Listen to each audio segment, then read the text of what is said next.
Herbal mix soap இதில் வந்து சோற்றுக்கற்றாழை, செம்பருத்தி பூ, வேப்பிலை, குப்பைமேனி, துளசி, சீமை அகத்தி, இப்படி நிறைய மூலிகைகள், மைத்தண்டு, நிறைய மூலிகைகள் வந்து சேர்த்து பாலில் செய்த சோப்பு இது. சருமத்துக்கு ரொம்ப ரொம்ப நல்லாயிருக்கும்.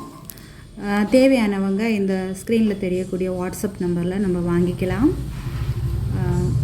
முகப்பரு, தேமல், படை, பட்டு, சொறி, சிரங்கு, இப்படி எல்லாமே இதிலேருந்து போயிடும். நிறைய மூலிகைகள் வந்து இதில் சேர்ந்துருக்கு. அவ்வளவுமே தோலுக்கு ரொம்ப ரொம்ப நல்லது செய்யக்கூடியது. பளபளப்பு தரும். தோலில் எந்த ஒரு படை பற்றி எதுவும் இல்லாமல் உடலை வந்து பாதுகாத்துக்கும். தேவையானவங்க வாங்கலாம். இது எல்லாமே தூய தேங்காய் எண்ணெய், ஆமணக்கு எண்ணெயில் செய்தது. நன்றி.